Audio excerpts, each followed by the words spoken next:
Alright, today will be a basic bread dough to go with the spaghetti and meatballs we're having to make garlic bread with.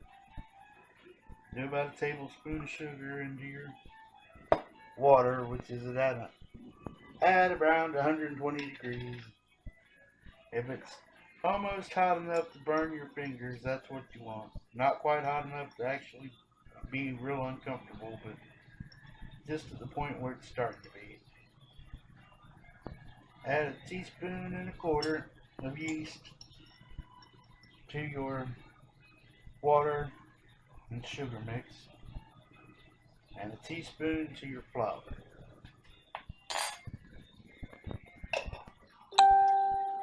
While your yeast is soaking up the water here, give it a little stir. And make sure it's all broken up pretty well. Now, let it sit to the side in the light in a warm spot and make sure it's going to proof. Alright, in the bowl here we have 3 cups of flour and a teaspoon of yeast, fast acting. Dump that in your big pan to mix. Add to that about a tablespoon of salt,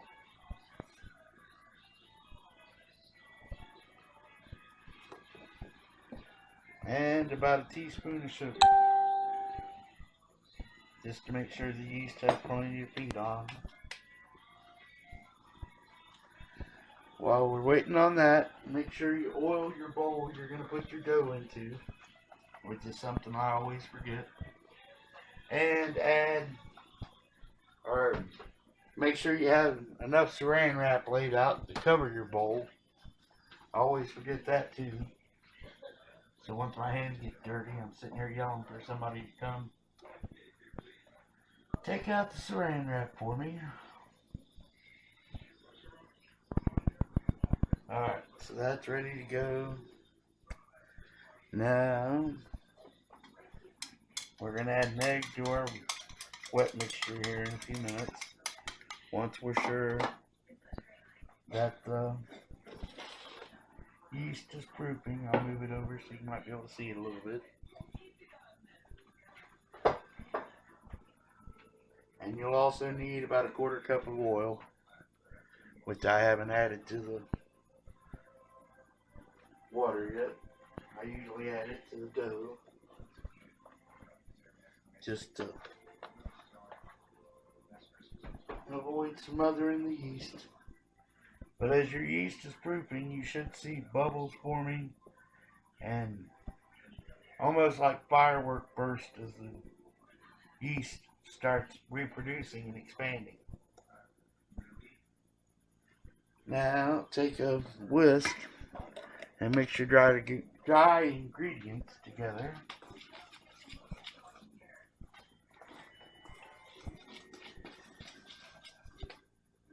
So that'll be ready to mix. Also have extra flour laid back because I'll probably need another 1/2 cup or so, maybe, for this batch of dough. And we'll come back when the yeast is proofed. And here's the yeast proofing. You can see the bubbles starting to form. That means it's waking up and it's good to be used. Some yeast will do better than others, but you'll see around the edges that the foam is thicker and raising up. But that's what you're looking for. Once you see that, you can go ahead and start mixing your dough. Alright, so now that we know our yeast is proofed, now comes the point where you add the wet ingredients. You can go ahead and dump all your 1/2 cup of water and yeast. Yeah. And the egg. Alright. Sunday. Alright, so you add your wet ingredients to the flour.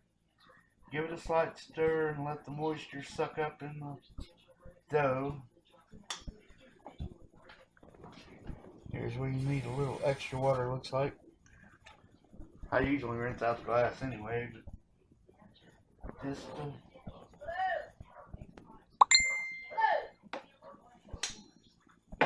the mailman came down on a Sunday, so the dogs are going nuts. And yes, I know I just said the mailman came on a Sunday, but he did. Delivering a package. Alright, so I added another quarter cup of water. And because of today's atmosphere, evidently, I'm going to need even more water. But, doesn't matter. Just add enough to moisten your dough. Try not to add too much. But, it's going to take quite a bit, because I got a lot of flour left here for some reason. But, just work it in.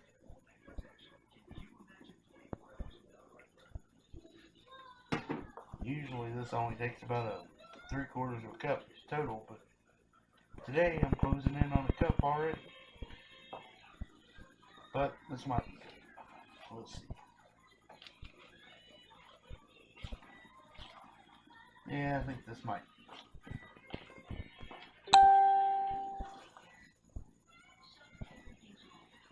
Maybe just a splash more.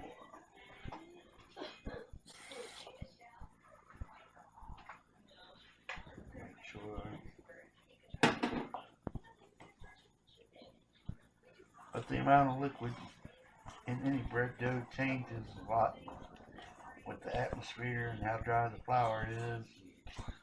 Probably the age of the flour and all of a whole bunch of other things. Alright, so that looks to be about right. Still a little wet, but that's enough to start your kneading.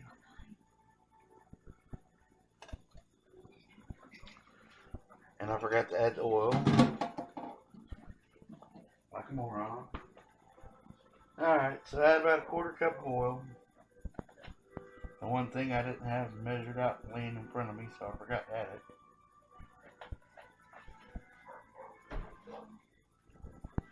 So, give that a stir. Work it in good.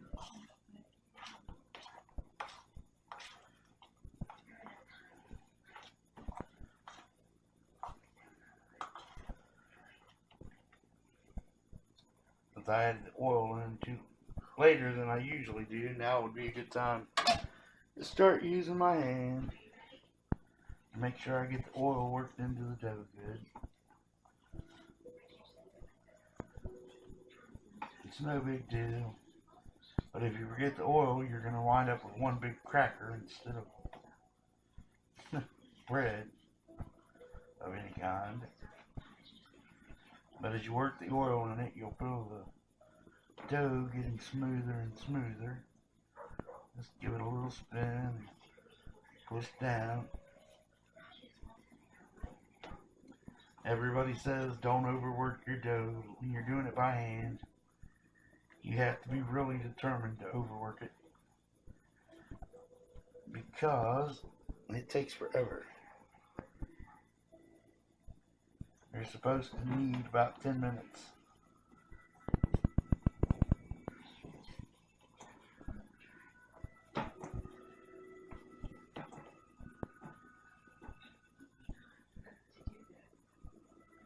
Add a little bits of flour here and there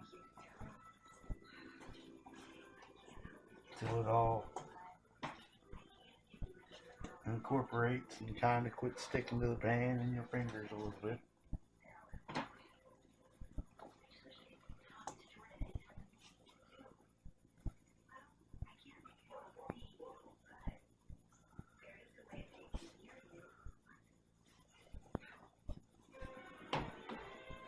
So we'll be back in a minute once I've kneaded it enough.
Oh no.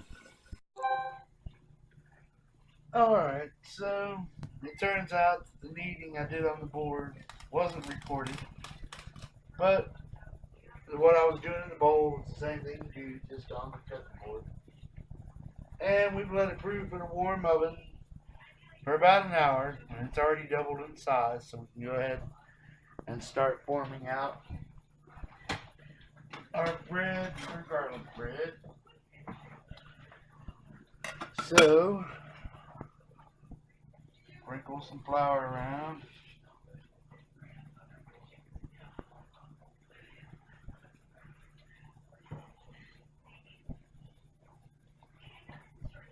And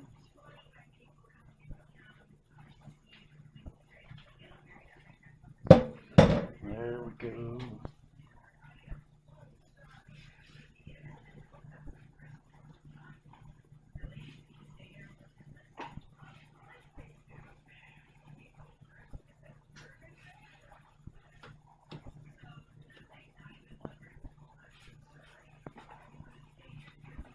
So,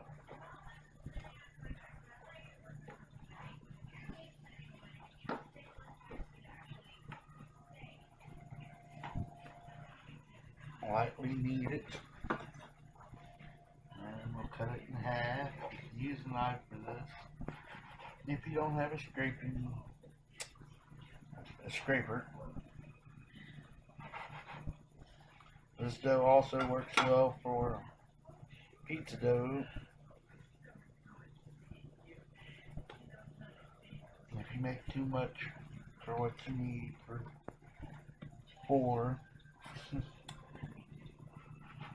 dinner. Now comes the part that this will be my first attempt at actually making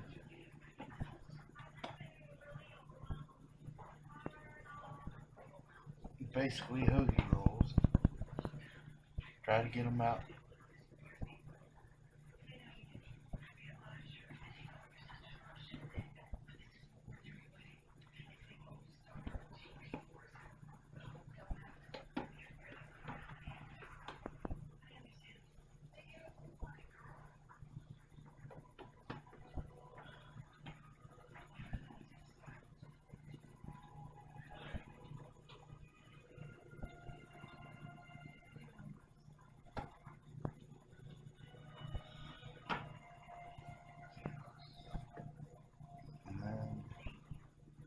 Roll it.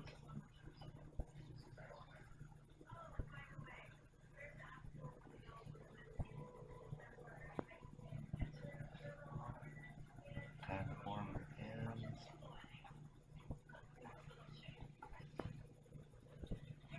We'll see. I've never had a whole lot of luck doing this, but I never actually watched anybody do it before, so I didn't know how they did it.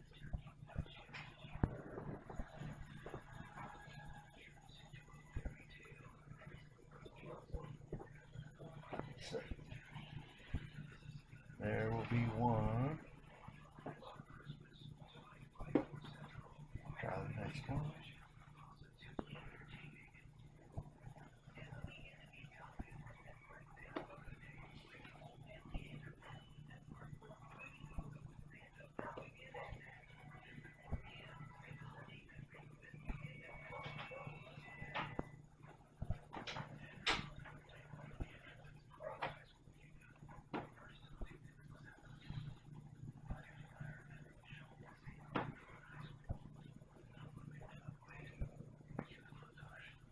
And again, roll it up like you're rolling a cigar or a joint, depending on who's watching this. You might know how to do that better.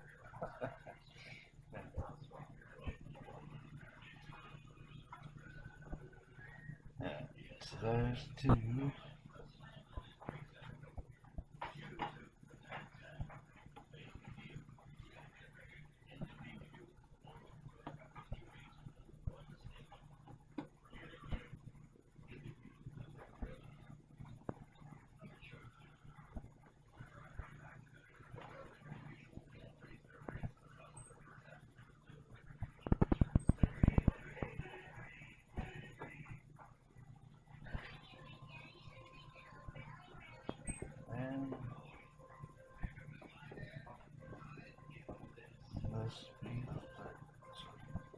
And not real sure how that's going to work. But that's all they did in the video I watched.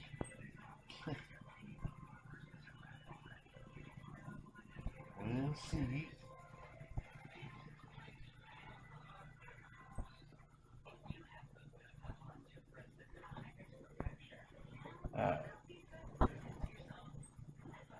This will wind up being one big load, I'm sure. But it's the first attempt for me as well. Now I brush them down with an egg wash, a little bit of egg yolk and a little bit of water, and cover with saran wrap and let rise.